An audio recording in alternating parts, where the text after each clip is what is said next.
Good afternoon, it's Jim in beautiful Beaverton, Oregon. Well, it's the 1st of April today, and as you can see, the sun is shining. It's just a gorgeous afternoon out here. So we're going to come out to the pond. We're just getting the ponds going.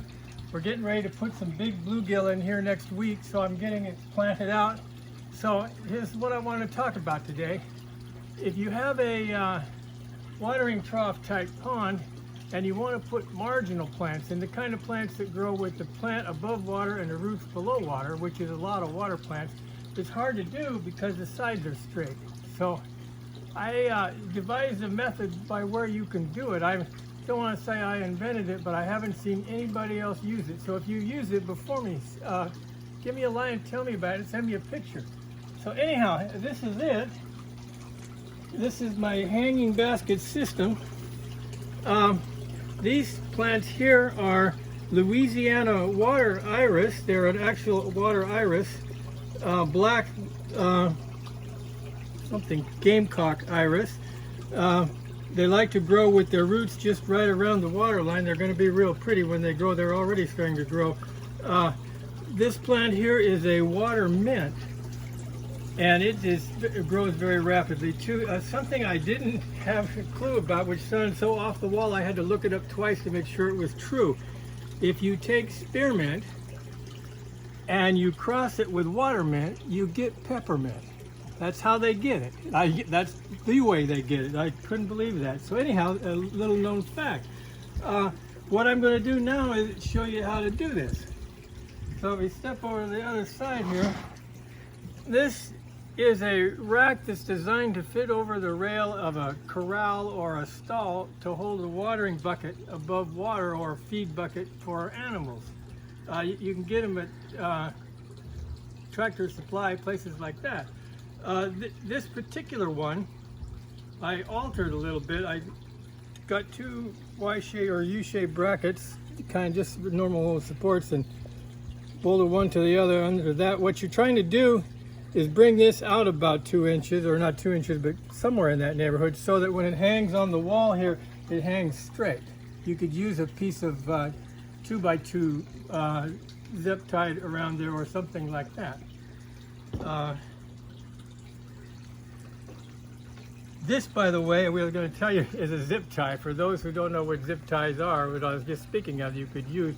We're going to use it in just a minute to take this bucket that used to look just like this. It's a regular old bucket, but what's special about this bucket as opposed to any other bucket is you can see it has these concentric rings around it, so you can cut it a little shorter than a normal bucket, and it fits in the hole better with the water. So the first thing I did was cut it right at this point here, which this one has been. In order to do that, I just drilled a hole, and I used these heavy shears and just cut right around.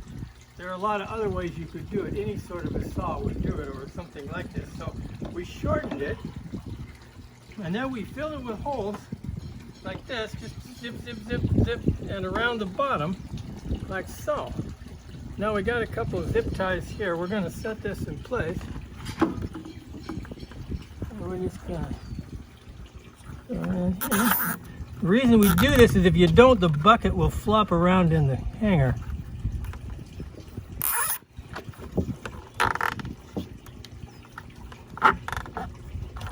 There we go. Now we'll cut them off. Now the next thing we're going to do is we're going to take a piece of burlap. I have two pieces, one bigger than the other. This is big enough so that when we put it in the bottom, it'll stick up a little bit so it goes over the holes. The reason for this burlap is so that everything doesn't fall out the bottom of the holes.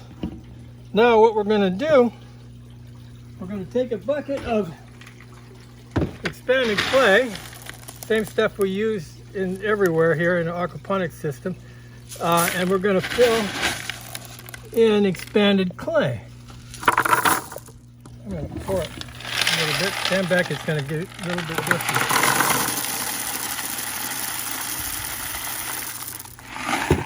A lot dusty. If you really want to get good at this, you'd wash this off before you did this. But I don't think it makes a big difference for our purposes.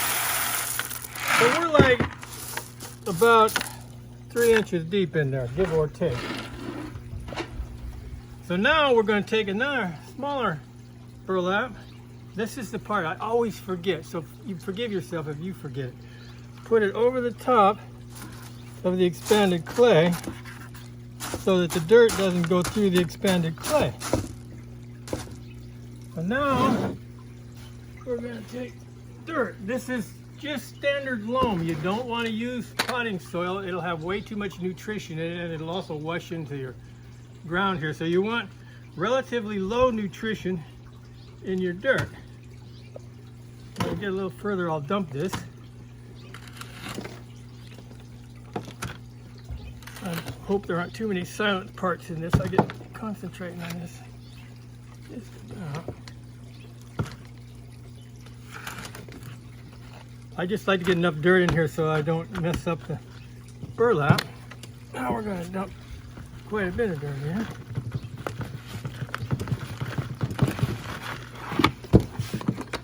There we go. The water level is going to come roughly to here.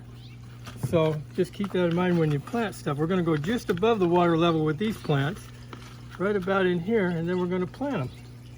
Just 1, 2, 3. Let's start. Plant number 1. This is a variegated sweet flag.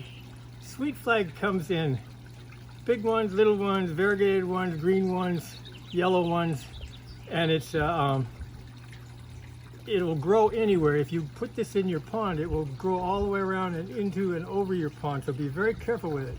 It's an invasive species, unquestionably, but in a pot it's wonderful because it grows real fast. We can use it this year, and if we want to get rid of it, we can. We don't need gravel because we're not going underwater with the root top. Let's take our shears, cut down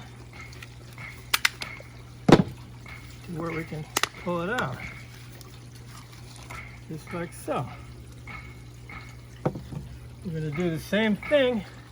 This is a Marshmallow Gold. It's a wonderful little plant. I've grown it for years. In the springtime, it has these beautiful little blossoms on it, and the reason those look like buttercups is because it's not a marigold, it's a member of the buttercup family, just like you remember old school buttercups. So every spring it will come out, and it's a little evasive too, but it doesn't have these terrible roots to get out, so it's easy to get rid of it if you want to. I'm going to put that in here too, and just kind of right in there. The third one we have here is a water celery. And this is actually edible, they tell me, although I certainly have never had any. There we go. And the other name of this plant is the flamingo plant, because it has real pretty pink, and it'll get prettier with pink. And it grows really well. And we're going to put it in here too. Like so. Now we're just going to start filling dirt in around it real quick. Nice thing about working in the yard is you can just dump it over and it goes in the grass when you're done.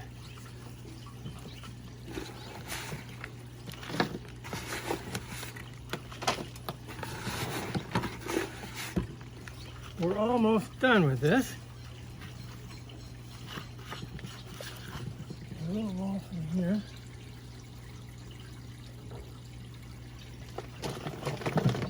You can always come back and fill them up a little bit more later. This is hopefully not going to make a big mess when we dump it in. But that's the reason for the burlap and everything. I think we're looking about where we want to be. So, basically, we're there. Now,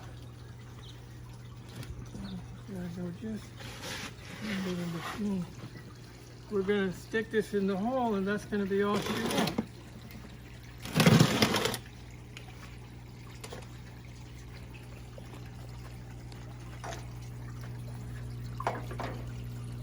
There it is. Now, before we end this little tutorial, the tip of the day, and as we said, we're using a dirt that doesn't have any nutrients in it. So in order to give nutrients to the plant, we use root tabs. There are a lot of different brands. They're designed specifically to go underwater.